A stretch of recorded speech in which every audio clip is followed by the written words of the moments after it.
1998 ये सिर्फ एक साल नहीं था दोस्तों, ये वो वक्त था जब दुनिया का हर 2 में से 1 आदमी के पास नोकिया का फोन था।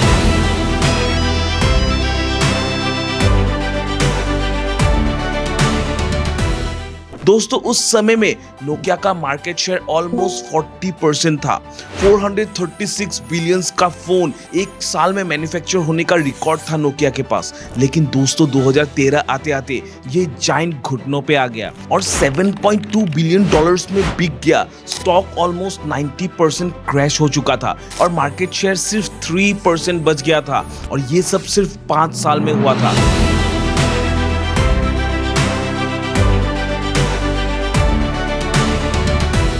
तो दोस्तों आज का सवाल ये है कि आखिर ऐसा क्या हुआ कि जो फोन मार्केट लीडर था वो फोन मार्केट से गायब हो गया। और आज हम समझेंगे कि क्या नोकिया वाकई में मरा या उसे मारा गया। पूरा वीडियो अंत तक देखिए, क्योंकि लास्ट में मैं जो रिवील करूंगा वो आपको सोचने पे मजबूर कर देगा कि ऐसा कैसे हो सकता है।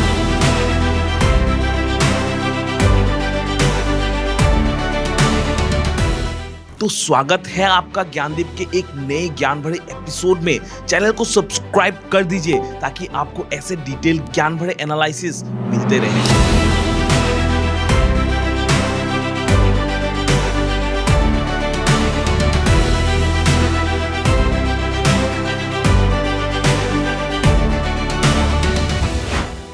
तो दोस्तों ये कहानी शुरू होती है 1865 में फिनलैंड के एक छोटे से शहर से, जहां एक रबर कंपनी बनी नोकिया। वो कंपनी नॉर्मली रबर बूट्स बनाया करती थी, बिल्कुल आम सी एक कंपनी थी। लेकिन 1992 में जोर्मा ओलिला नोकिया का सीईओ बने और उन्होंने एक डिसीजन लिया जिसने नोकिया को दुनिया का सबसे बड़ा मोबाइल ब्रांड बना दिया। फिर आता है 1996 का वो साल जब नोकिया का 9000 कम्युनिकेटर आया, इंडस्ट्री का पहला स्मार्टफोन। 2000 में नोकिया 3310 आया जिसका ऑलमोस्ट 126 मिलियन यूनिट्स बिक चुका था।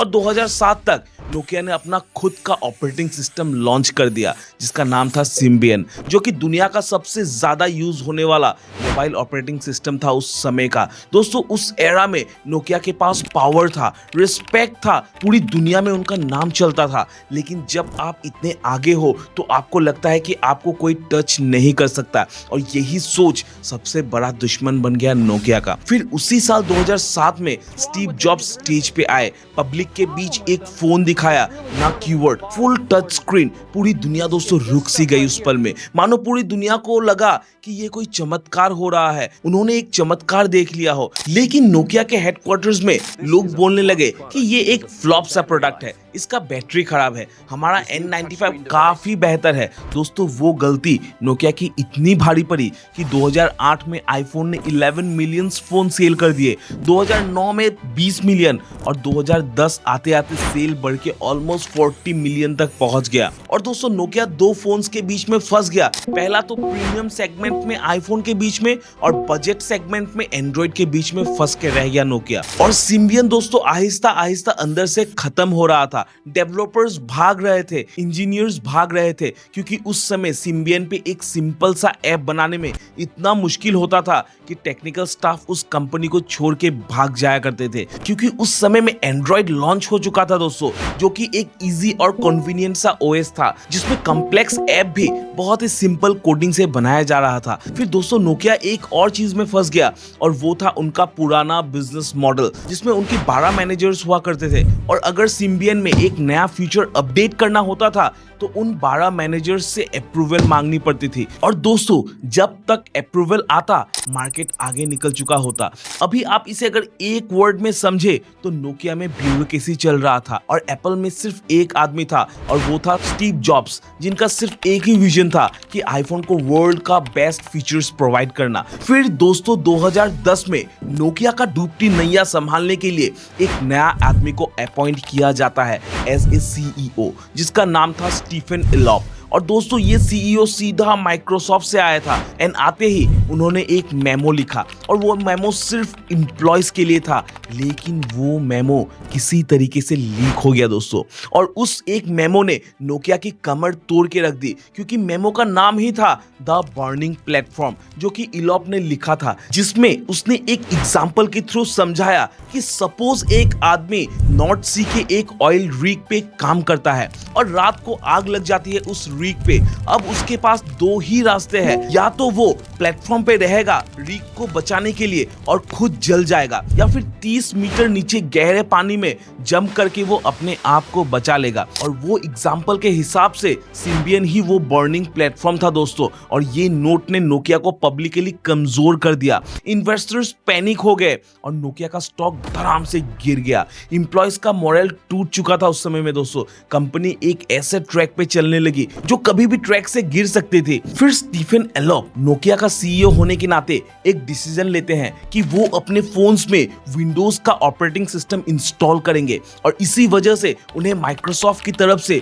$1 मिलियन का सपोर्ट पैकेज भी मिला और 2011 में नोकिया फुल्ली विंडोज पे शिफ्ट हो गया। लेकिन दोस्तों वहां भी एक प्रॉब्लम आ रही थी, और वो था विंडोज फोन में एप्स नहीं था, इंस्टाग्राम नहीं था, स्नैपचैट नहीं था, व्हाट्सएप भी बहुत लेट आया, और कई सारे ऐसे एप्स है जो कि एंड्रॉइड और iOS में तो ट्रेंडिंग था, लेकिन नोकिया फोन्स में चल ही नहीं रहा था। And as a result Nokia आहिस्ता आहिस्ता डूबने लगा। और फिर आया 2013 का साल, जब नोकिया का total mobile phone business Microsoft को बेच दिया गया, वो भी सिर्फ $7.2 बिलियन में। और स्टीफन एलोप फिर से माइक्रोसॉफ्ट ज्वाइन कर लेते हैं, लेकिन इस बार एग्जीक्यूटिव वाइस प्रेसिडेंट के पद पे, वो भी $25 मिलियन के बोनस के साथ। तो दोस्तों अंत में हम यही सवाल पे आके अटक जाते हैं कि क्या वो बर्निंग प्लेटफॉर्म मेमो एक गलती थी या फिर ये सब एक प्लान था। वैसे प्रूफ तो आज तक किसी के पास है नहीं, लेकिन दोस्तों टाइमिंग इतनी सस्पिशियस थी कि सवाल आज भी जिंदा है। और दोस्तों इस इंसिडेंट से फिनलैंड की इकोनॉमी इतनी बुरी तरीके से हिली कि इकोनॉमिस्ट ने इस इफेक्ट को एक अलग ही टर्म दे दिया, और वो है नोकिया इफेक्ट। तो दोस्तों अंत में मैं यही कहूंगा कि नोकिया की कहानी हमें एक चीज तो सिखाती है कि चाहे जो भी चीज हमें लीडर बनाती हो, वही हमारा सबसे बड़ा दुश्मन भी बन सकती है। जैसे सिम्बायन ने ही नोकिया को जाइंट बनाया और सिम्बायन ने ही नोकिया को अंदर से खत्म कर दिया। और एक चीज हमेशा याद रखिएगा कि कभी कभी सबसे बड़ा खतरा बाहर से नहीं, वो अंदर से ही आता है और हमें पता भी नहीं चलता। तो आपको क्या लगता है कि क्या इलॉप एक अच्छा ईमानदार स्टाफ था, या फिर उसमें भी कुछ कमी थी, या फिर नोकिया अपनी गलतियों से मरा? कमेंट्स में हमें जरूर बताइए। एंड दोस्तों वीडियो को लाइक कीजिए एंड ये वीडियो उन दोस्तों के साथ शेयर कीजिए जो ऐसे केस स्टडीज देखना पसंद करते हैं। तो फिर मिलते हैं एक नए एपिसोड में एक नए वीडियो के साथ। तब तक के लिए स्टे सेफ, स्टे कॉन्फिडेंट। जय हिंद।